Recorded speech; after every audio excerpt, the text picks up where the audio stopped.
Só para começar, gente, quando eu vi essa notícia, eu não acreditei. Um ministro do STF, sim, e olha que eu não estou falando de Alexandre de Moraes e nem de Flávio Dino.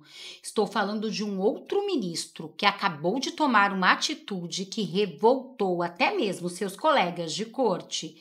Quem dirá aqueles que têm consciência? Gente, é gravíssimo isso que esse ministro do STF acabou de fazer e eu vou trazer todos os detalhes e destaque dessa notícia para vocês que vem trazendo grande repercussão.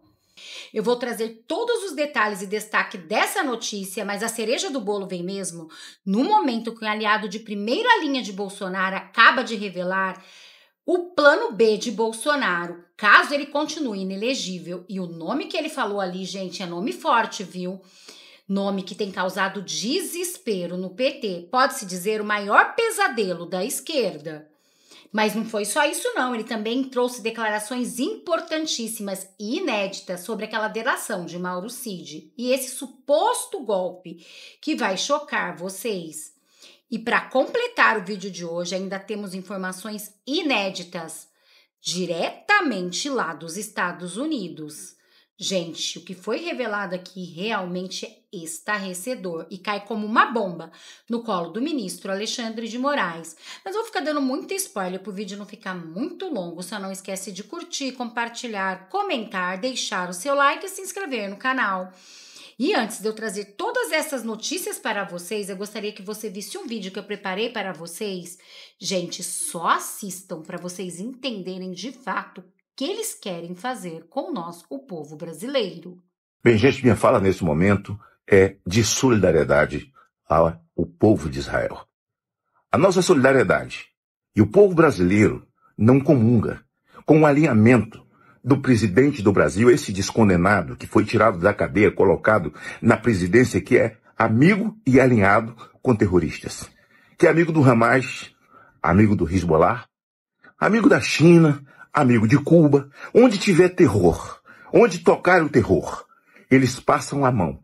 Não consideram grupos terroristas e é amigo do Irã, que nesse momento, por estar construindo uma bomba atômica e bem próximo disso, Israel preventivamente ataca todas essas instalações, porque a frase de Ahmadinejad não dá para esquecer. Vamos varrer Israel da face da terra. Não vai acontecer. Essa frase também é repetida, né, pelos governantes, pelos comandantes desse regime ditatorial do Irã. Não vai acontecer. Israel preventivamente se defendendo. Então, povo judeu, nossos irmãos, recebam a minha solidariedade. Quero também dizer que em Israel nós temos irmãos nossos brasileiros. Eu não sei o que o governo está fazendo, eu sei das declarações infames, infelizes, que esses anões diplomáticos do Lula, esses esquerdistas do Lula, estão falando a respeito desse conflito e estão do lado da Rússia, estão do lado do Irã, criticando severamente Israel.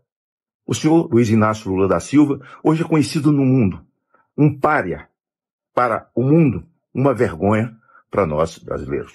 Aí nós temos 40 autoridades que foram convidados por Israel. E eles foram se aperfeiçoar para trazer benefício para os seus municípios. Mas, infelizmente, essa guerra foi deflagrada e eles não podem sair porque o espaço aéreo está fechado.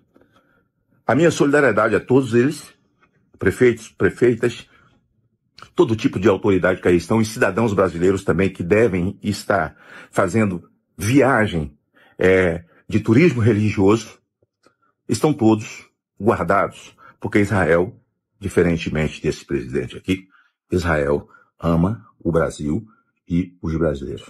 Eu espero que o governo brasileiro esteja se movimentando justamente com seus amigos terroristas, para facilitar a vida dos nossos brasileiros, para que eles possam vir seguros para o Brasil. A vocês, a minha solidariedade. Deus vai guardá-los. Vocês estarão em segurança até o momento de voltar para o Brasil. E a Israel, nossa oração constante, porque não haverá força que poderá varrer Israel da face da terra. Israel já venceu, já enfrentou outras batalhas e elas foram vencidas. Israel já foi pisado, humilhado, submetido à tortura. Não nos esqueçamos do Holocausto. E Israel sobreviveu. Não vai ser essa guerra agora que vai, de fato, destruir Israel. A vocês, a minha solidariedade. Oremos por Israel. Vamos continuar orando por Israel. E agora, olhem esta notícia. Gente, advogado de defesa de Bolsonaro acaba com jornalista em plena Globo News. E já, não percam, diretamente dos Estados Unidos, um aliado de Bolsonaro mandou um recado para mim, para você, que segundo informações deixou Moraes furioso. Mas antes, olhem isso. Doutor Paulo, o senhor diz, a sua tese é de que houve mera cogitação, né? Cogitação não é crime. Eu reclamei, o Alexandre de Moraes não foi justo, eu não mostrei a foto do Lula com ditadores, perdi por isso. Cogitação. O que a gente pode fazer? Cogitação. A denúncia é de que houve o início da execução. Quando você tem um ato que inicia a execução, aí tem crime, aí tem tentativa. Quando o Bolsonaro se reúne com ministros militares, é exibido na tela vários considerandos, entre eles, e que ninguém desmentiu, de que a Justiça Eleitoral violou o princípio da moralidade, e aí depois teria as consequências.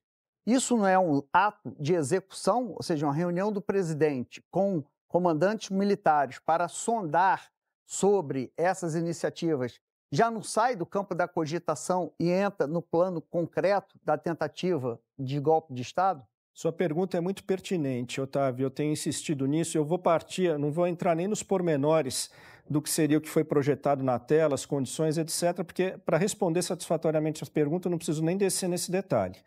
Como eu disse para vocês, os crimes contra o Estado Democrático de Direito, tentativa de golpe, etc., todos eles são chamados crimes de forma vinculada, ou seja, eles só podem ser cometidos mediante violência ou grave ameaça. E essa dicção existe em todos esses crimes.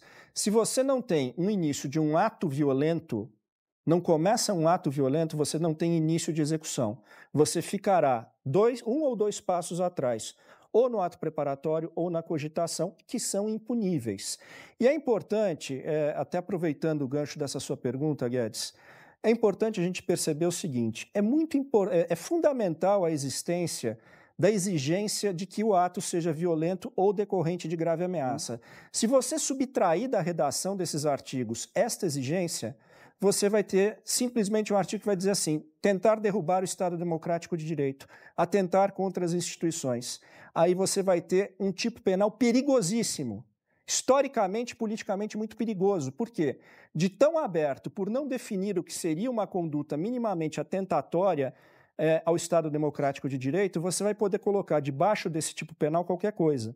Você vai poder, por exemplo, dizer que quem estava na rua protestando pelo impeachment da presidente Dilma ou do presidente Collor estaria atentando contra o Estado Democrático de Direito, ainda que fazendo isso pacificamente. Então é fundamental respeitar essa exigência. Senão, a norma penal vai acabar virando uma arma política. Ok, então onde está a violência e a grave ameaça? Segundo a Procuradoria-Geral da República, está no dia 8 de janeiro. E ela atribui a Bolsonaro as consequências, essa consequência da violência e da grave ameaça, o 8 de janeiro. Ela diz que Bolsonaro começa numa live a construir uma narrativa falsa de que as urnas eletrônicas não são confiáveis, e a partir daí uma série de eventos, passa pela reunião de comandante, passa pela recusa de passar a faixa, de dizer esperem 48 horas, é o povo que decide o destino das Forças Armadas, e atribui a Bolsonaro as consequências da grave ameaça e da violência. Não está no 8 de janeiro? É isso que se tentou fazer ao longo do inquérito, né? Esse inquérito, o relatório final do inquérito onde indiciou o presidente Bolsonaro e todos os demais hoje réus, ele tentou, ao longo de 2 anos de investigação, conectar o presidente Bolsonaro ao 8 de janeiro. E não conseguiu, não o fez. Você não encontra um único elemento ligando o presidente Bolsonaro aos atos do 8 de janeiro. Você não tem ele falando com manifestantes, você não tem a ida dele em acampamentos, nada, nenhuma conexão. Tanto que o relatório da polícia não fez essa conexão porque não conseguiu.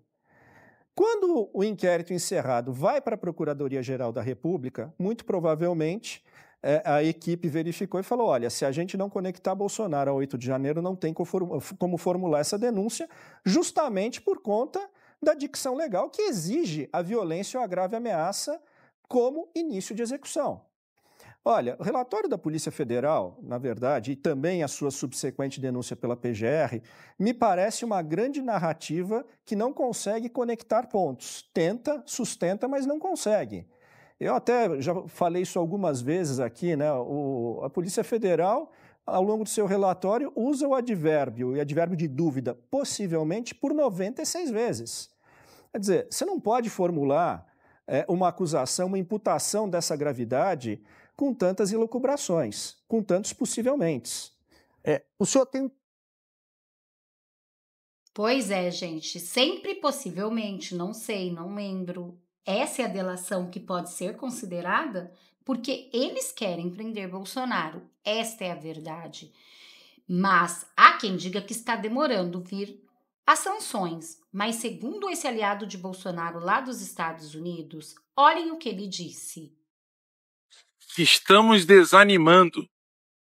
Bom, peraí, pessoal. Vocês estão desanimando antes de começar a batalha, antes de entrar na guerra?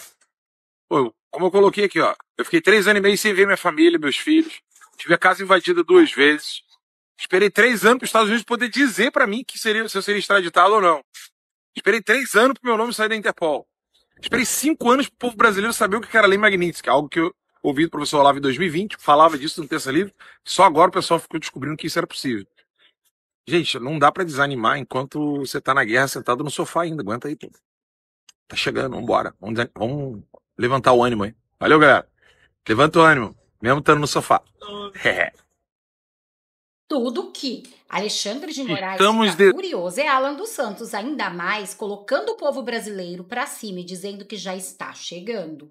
Mas o que deixou o Moraes furioso mesmo foi estas declarações do próprio filho de Bolsonaro, Flávio Bolsonaro, sobre 2026. Olhem isso. Se não tiver uma anistia, por isso que eu estou falando, que a anistia é o remédio, é a saída honrosa para todo mundo neste momento ainda dá para fazer. Porque, vamos supor, aconteceu essa maluquice aí de condenar o Bolsonaro. Ele está inelegível, não vai disputar a eleição, ele vai ter que apoiar alguém. Ele não só vai querer apoiar alguém, né, que banque a anistia, ou que banque um indulto, como você falou, não sei qual seria o instrumento, né, a ser utilizado, mas que eles fossem cumpridos. Né, porque a gente tem que fazer uma análise de cenário também, que numa hipótese do presidente da República dar um indulto para o Bolsonaro, o PT vai entrar com um habeas corpus aqui no Supremo e é inconstitucional esse indulto como o Supremo já fez. Então vai ter que ser alguém na presidência da República que tenha um comprometimento, eu não sei de que forma, de que isso seja cumprido. Mas como? Porque aí eu tô te falando, é uma hipótese muito ruim, porque a gente está falando de possibilidade de força, de uso da força. A gente está falando de possibilidade de interferência direta entre os poderes. É tudo que ninguém quer. E eu não estou falando aqui, pelo amor de Deus, não estou fazendo tom de ameaça, eu estou fazendo uma análise de cenário, que é algo real que pode acontecer ou não pode. Então, o Bolsonaro apoia alguém, esse candidato se elege, dá um indulto ou faz a composição aqui com o Congresso Nacional para aprovar uma anistia, 2, 3 meses isso está concretizado, aí vem o Supremo falando inconstitucional, volta todo mundo para a cadeia. Não dá. Isso não dá. Certamente o candidato que o presidente Bolsonaro vai apoiar vai ter que ter esse compromisso sim. Isso já está sendo conversado? Não está sendo conversado, que a gente está esperando, né, que a justiça seja feita, que o Bolsonaro seja inocentado. Mas qual seria a alternativa? Vamos supor que isso aconteça. Aí... Eu estou te falando, aí é confusão. Mas aí seria, porque o senhor mencionou antes assim, sempre dentro das 4 linhas, né? Comparando... Não, mas eu estou falando fora das 4 linhas. Porque aí não tem mais remédio que exista para você fazer uma pessoa insana como Alexandre de Moraes voltar para a normalidade, voltar a ser um juiz. E não achar que é o dono do Brasil, que tem a própria lei, o próprio Código Penal dele, que tem a própria Constituição dele. O que eu estou falando é isso. Vai chegar num ponto que isso pode vir a acontecer no futuro. E vai ser muito ruim para todo mundo. Eu tenho certeza que ninguém é isso. Eu vou fazer o que eu puder, o possível e o impossível, para que não se chegue a esse ponto. Mas é um cenário que pode acontecer. E eu pergunto, né, para quem está ali dando suporte para Alexandre de Moraes no Supremo hoje, eles querem isso? Eu acho que não também. Então, assim, somos pessoas civilizadas, que conversamos, temos que em algum momento acreditar na palavra um do outro e fazer com que a legislação seja cumprida e nem o Bolsonaro e nem essas centenas aí que já foram vítimas de Moraes continuem sofrendo uma perseguição sem fim como essa, né, e sem limites. Só porque só um pontinho aqui. Então, assim, o que o senhor está falando se ele recebesse o indulto de um presidente eleito e o Supremo, que seria um mecanismo legal, cancelasse o indulto, aí sim o senhor acha que teria fora das 4 linhas, então aí sim seria um golpe, nesse caso. Assim, aí vai ter que acontecer alguma coisa, porque certamente, se você está vendo que a Constituição não está sendo respeitada por quem deveria protegê-la e cumpri-la, a gente está falando de uma ditadura. Se você está falando de uma ditadura, aí qualquer coisa está valendo, é igual guerra. Na guerra, qualquer coisa está valendo. Isso vai ser ruim, péssimo para o país, péssimo para a política, péssimo para o Supremo, para o Congresso, para todo mundo. Tá? Mas assim, é um cenário que pode vir a acontecer, se nada for feito, se essa hemorragia de descumprimento da Constituição não for estancada. Que é o que eu estou vendo que está acontecendo. Então, obviamente, que o presidente, na hora de escolher um candidato, como a sua pergunta, ele vai levar em consideração isso. Agora, se compromete em fazer o quê? Eu não sei. Não sei, mas alguém que tenha a disposição, né, de alguma forma, fazer com que o Supremo respeite os demais poderes. Fazer com que o Alexandre de Moraes não continue sendo o dono dos votos de outros ministros lá, como parece que acontece. É só isso que... Mas o que você está pedindo não é um candidato que possa afrontar o Supremo? É um candidato que possa resgatar a democracia. Aí vai depender do ponto de vista, tá vendo? Porque um candidato que possa sair das 4 linhas da Constituição, que seja disposto a brigar por isso. Eu acho que sim. Eu acho que sim, porque não tem outro caminho. É isso que o senhor acha o que eu estou falando é isso, que se continuasse nessa toada, da forma como o Alexandre de Moraes está conduzindo e manipulando os demais membros do Supremo, o Brasil não vai estar numa democracia. Não vai estar, porque é uma interferência direta de um poder no outro. A competência exclusiva para dar um indulto é do presidente da República. Tá? E só esse precedente só mudou por causa do Daniel Silveira. Porque era o Daniel Silveira, porque o presidente era o Bolsonaro. E olha como é que ele foi provocado, né? Isso aí, assim, está escrito na Constituição. Atribuição exclusiva do presidente da República. Aí inventam-se teses, né? Porque isso aqui não pode, porque a Constituição diz que esse tipo de crime não pode, não sei o quê. Assim, tudo tem uma tese, né, para dar embasamento, ainda que frágil, porque eles querem fazer já no final. Então, assim, é um processo que está invertido. Você não analisa um processo e as provas para tomar uma decisão. Você toma uma decisão e você forja. Você constrói as provas que você quer para depois justificar aquela sua decisão. Isso está longe de ser uma democracia. Isso acontece na Coreia do Norte. Isso acontece na justiça da Venezuela. E eu acho que ninguém quer se comparar aqui à Venezuela, né? O nosso país tão grande como é. E assim, todos nós querendo a democracia, isso não dá para defender que é uma coisa democrática que esteja sendo feita. Então, assim, do meu ponto de vista, eu vou fazer de tudo o que tiver ao meu alcance para que não chegue a esse ponto. Agora, é uma análise de cenário que tem que ser levada em consideração na hora de tomar decisões agora. Porque não dá, ninguém aguenta mais ser tão perseguido e ter seus direitos tão desrespeitados, né, como está acontecendo até agora. Senador, quem que teria esse perfil hoje no cenário que a gente tem? Não sei também. O ex-presidente, como uma pessoa que muito ninguém vai assumir isso. Quem vai assumir que eu sou o candidato que... eu sou o candidato que vai fazer isso ou fazer aquilo? Ninguém vai assumir isso. Então não adianta ficar especulando nomes aqui. Uhum. É sobre isso? E agora olhem essa notícia. André Mendonça requisita informações sobre fraude no INSS. Além de ao intuito, o ministro pediu esclarecimento à Polícia Federal e aos órgãos de controle sobre descontos suspeitos em benefícios. Nesta sexta-feira, o ministro André Mendonça, do STF, requisitou o Instituto Nacional de Seguro Social, INSS, e a Controladoria Geral da União, a Polícia Federal, o Tribunal de Contas da União, que envia informações sobre suspeita de fraudes, omissões e práticas abusivas na aplicação de desconto em benefícios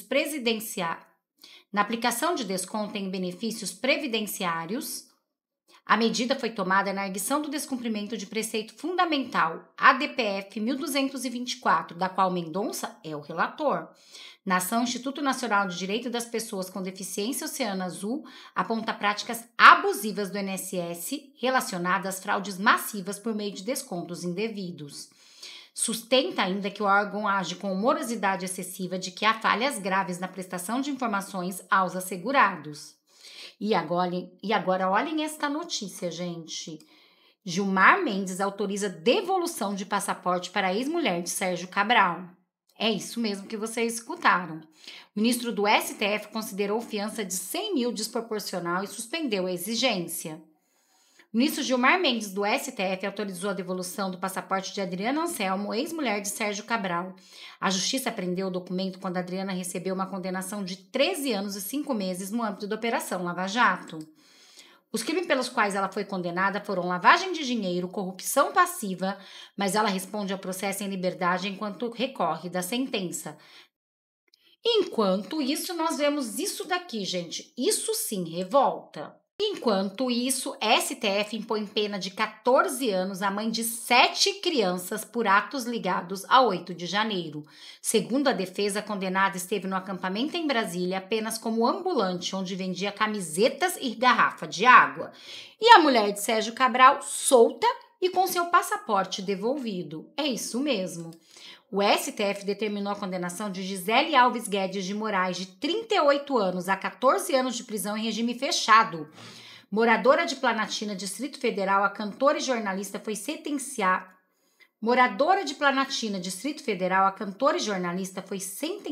Por participação nos atos do 8 de janeiro. A decisão foi tomada durante um julgamento virtual encerrado neste sábado. Coube ao ministro Alexandre de Moraes o voto que informou a maioria na primeira turma do STF. Ele atribuiu a ré crimes de tentativa de golpe de Estado, tentativa de abolição violenta do Estado Democrático de Direito, dano qualificado, deterioração do patrimônio tombado e associação criminosa armada. Os ministros Flávio Dino, Carmen Lúcia acompanharam Moraes, já Cristiano Zanin e Luiz Fux divergiram. Zanin propôs 11 anos e Fux sugeriu apenas 4 anos. Gente, é o Brasil que estamos vivendo. Bom, gente, eu vou ficando por aqui para o vídeo não ficar muito longo. Só não esquece de curtir, compartilhar, comentar, deixar o seu like e se inscrever no canal. Também deixe aqui o seu nome, de qual cidade vocês estão falando, para a gente se conhecer um pouco melhor. Para quem não me conhece, eu me chamo Renato, moro no interior de São Paulo, Taubaté. Muito obrigada a todos. Eu desejo um dia mais que abençoado e repleto do amor de Deus. Até nosso próximo encontro.